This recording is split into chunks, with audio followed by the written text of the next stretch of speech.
In the workplace, you're forced to deal with multiple personalities, sometimes in the same person.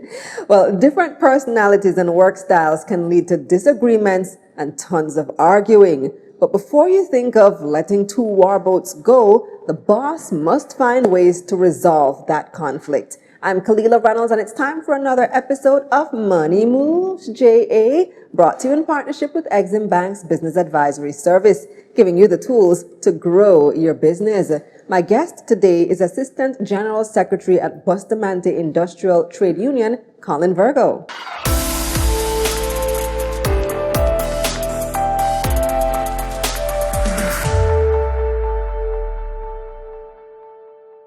Hi, Collin. Thanks for joining me. How are you doing, stranger?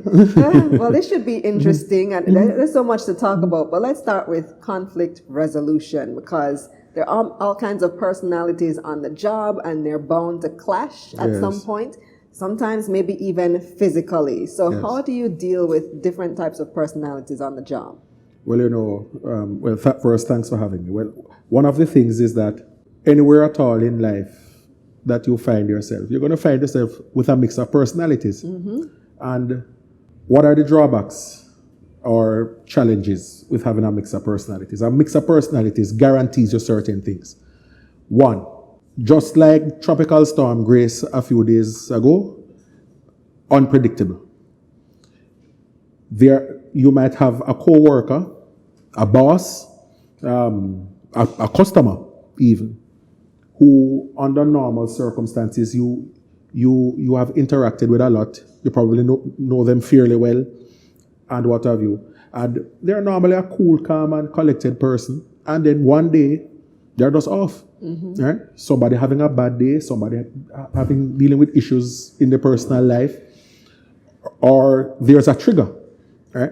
So for example, the sound of a pipe dripping sometimes doesn't affect some persons.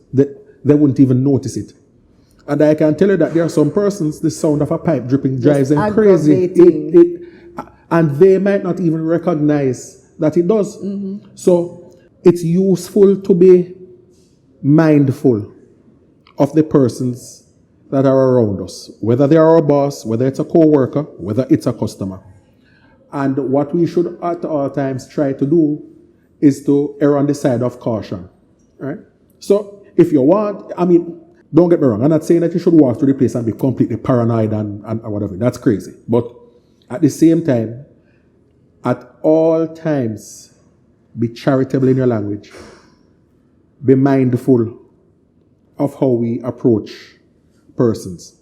It is better that they are having a bad day, but at the end of the day, they can look back and say, well, boy, really and truly, Kalila wasn't rude to me, or she didn't provoke me, right? I was just having a bad day. Then you allow yourself to provoke the person, to be rude to the person, and then trigger them off. So what are some top common types of conflicts that occur in the workplace? Oh my goodness. Sure you've heard them, seen them all. Long before I went in the trade union movement, my late friend Richard Portius taught me 20 years ago, the number one characteristic, in his words, the number one characteristic of Jamaican people is bad mind. That is the number one source of conflict, regardless of the industry. Sometimes there are just perceptions that people have in their minds, which eventually morph into their reality. So they believe that this is happening in the workplace, that you are being treated better than them, or you think that you are better than them, or some rubbish of the sort. So then let's try undermine you on the job. Oh, worse than that sometimes. As a matter of fact, that's in the instances where what they try to do to you is limited to the job. Even I myself have been a victim of it before, so I know. I know. So what type of, so people would physically harm others? Well, fortunately, nobody tried that with me. But and everywhere you go to, you have some people who I like to term mischief makers, right? So you have some people too who they thrive off conflict. Yes. Right?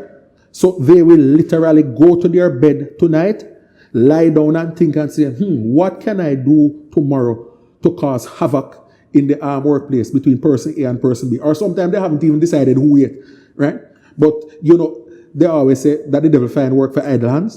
So some people who clearly don't have enough work to do, they come to work and they set the stage, right, so that they can generate a conflict. All right, within so the place. Collin, how do we deal with these issues? There's a rule of thumb in dealing with even any industrial relation dispute in general. Always treat each case on its own merit. So there's no one size fits all. There's no one rule for everything. So when you find yourself in a situation where there's a conflict, usually one of the best things that you can do at first is to try to steer clear of it. Right? Out of sight, out of mind. Sometimes, obviously, that is unavoidable. By the way, bear in mind too that some conflicts are generated from sexual harassment, or the desire to. Right? So from time to time, you might find a co-worker or even a boss, right, who gets into a state of conflict with another employee because they see them, they like them, they're interested in them. The person is not interested and they refuse to get the message, or they refuse to accept it, and then the environment, the relationship deteriorates into a toxic state. If you can avoid it, avoid it. The other thing that you have to do sometimes it gets to a stage where you have to confront the issue. Don't take the word confront out of context. Confront the issue, not the individual. As a matter of fact, your best bet, usually, is to find a neutral third party who can mediate in the matter. I have found that in the majority of instances that works, especially in those instances, which are many, where what was the source of the conflict was never real. It was imagined. Sometimes, depending on the individual, you don't even really need a mediator. You can sit down and have a reasoning with somebody, But should ideally the boss be the one to be the mediator, or somebody else? And what you do when the boss is the source of the conflict. So a neutral third party is always best.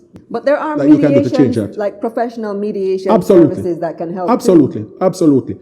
Or even... So if you find yourself as the boss in that position and you don't want to take this, you have two very highly valued employees, and you feel like if you ask HR or somebody else sometimes it's not even the most valued employee. Sometimes but anyway. not, but even if you ask somebody internally to deal with it, That's right. You still might not want to have the impression that they took a side. You can go to somebody outside the company. Sure. And sometimes that's the safest route. And also, it's usually good when it is somebody who has a little bit of experience in dealing with conflicts, especially workplace conflicts, because workplace conflicts are similar to, but different from family life conflicts, personal space, neighbor to neighbor conflict. They are similar in many, many ways, but best believe they are different. So once you confront the issue, what's the next step? All right, so there's no one cap fits all. So you wanna look at each individual situation in its own cause. So if it is a case where the source of the conflict was those people I like to term as mischief makers, right? When that is identified, then that matter is much easier to resolve, because you would have identified the source of the conflict, and you would have identified further through a neutral third party, hopefully, right?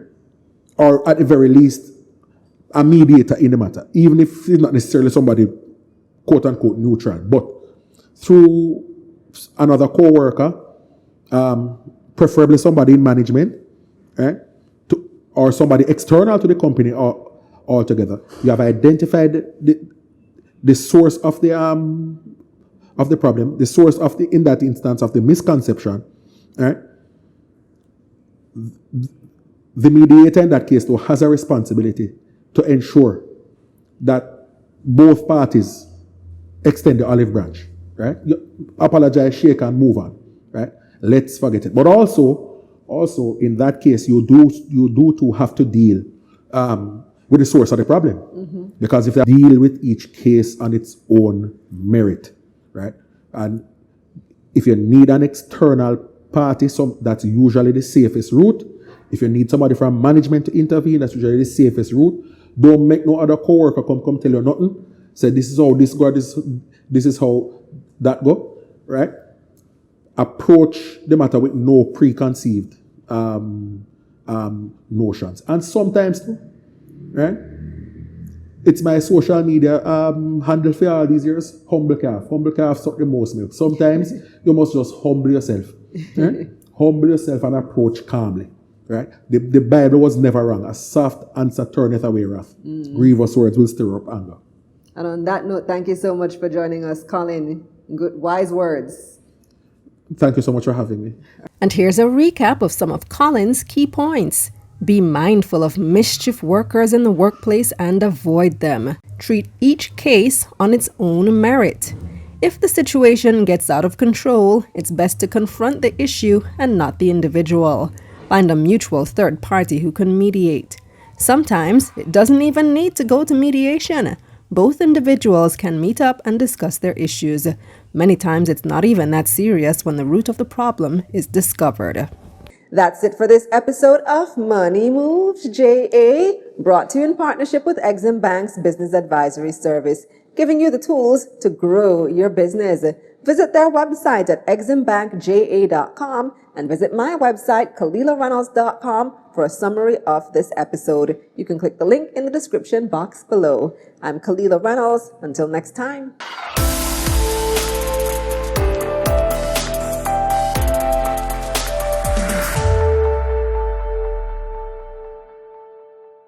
Let's get this money.